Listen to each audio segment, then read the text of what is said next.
Anand DSP Rangareddy range ACB.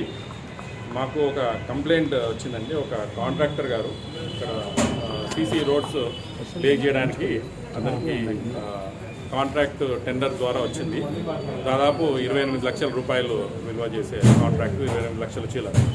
దాన్ని అతను almost complete చేశాడు. చేసిన తర్వాత దానికి బిల్స్ కూడా ఇక్కడి నుంచి వేయడం జరిగింది, కానీ పార్ట్లో వేశారు. అంటే ఒక పార్ట్ 26 లక్షల రూపాయలకు ఒక బిల్లు ఎంబీస్ అవన్నీ రాసేసి 26 లక్షల రూపాయల బిల్లుని శాంక్షన్ చేయడం జరిగింది. మిగతాది 2.5 లక్షల రూపాయలు అట్లాగే పెండింగ్ పెట్టారు.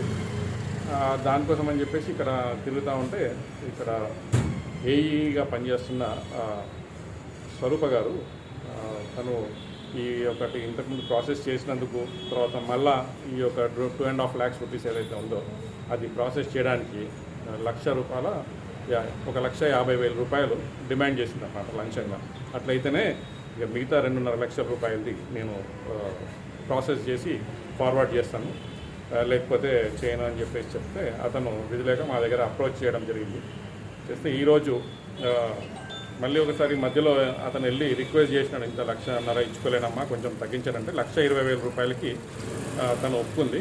తర్వాత మా దగ్గర అప్రోచ్ చేయడం జరిగింది. అప్రోచ్ చేసిన తర్వాత మేము అతని యొక్క కంప్లైంట్ని కేసు నమోదు చేసుకుని ఈరోజు ₹1,20,000 రూపాయలు ఇస్తున్నప్పుడు ఇక్కడే ఆఫీస్ ప్రాంగణంలోనే రెడ్ హ్యాండెడ్గా పట్టుకోవడం జరిగింది.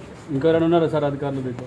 ఇప్పుడు అది దర్యాప్తు చేస్తున్నామండి. దీంట్లో భాగంగా ఇంకా ₹1,20,000 కాబట్టి కొంచెం అమౌంట్, పెద్ద అమౌంట్. ఇప్పుడు తను ఒకటే ఉందా, ఇంకా దాంతో పాటు ఇంకా ఉన్నారా అన్నది కూడా మేము ఆ కోణంలో కూడా దర్యాప్తు చేసే భాగంగా అందరిపైన. సార్ కాంట్రాక్టర్ ఏం చెప్తున్నారంటే ఇక్కడ స్థానిక కార్పొరేటర్తో సహా డిమాండ్ చేసిందని చెప్పేసి చెప్తున్నారు. దానిపైన కార్పొరేటర్ పేరు కూడా వాడుకున్నది. కార్పొరేటర్ పేరు చెప్పి కార్పొరేటర్కి ఇవ్వాలి తర్వాతనే దీంట్లో దిశగా మేము ఎంక్వైరీ చేస్తామండి. దీంట్లో ఏమి కంప్లైంట్లో వేరే ఏమి ఇన్ఫర్మేషన్ వచ్చినా కూడా దాంట్లో కూడా మేము దర్యాప్తు చేయాలి. సార్ మీ తనిఖీల్లో టౌన్ ప్లానింగ్ మీద ఏమన్నా కంప్లైంట్స్ వస్తున్నాయి?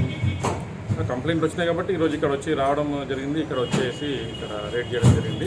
అట్లాగే ఎవరైనా కూడా ఎప్పుడైనా ఎవరైనా గవర్నమెంట్ సర్వెంట్స్ వాళ్ళు చేయాల్సిన పనిని చేయకుండా చేయడానికి మిమ్మల్ని ఎవరైనా డబ్బులు డిమాండ్ చేస్తే దయచేసి ప్రజలకు విజ్ఞప్తి 1064 మా టోల్ ఫ్రీ నెంబర్ కానీ వాట్సాప్ నెంబర్ కానీ ఫేస్బుక్ ద్వారా కానీ చేయమని చెప్పి రిక్వెస్ట్ చేస్తున్నాను. Thank you.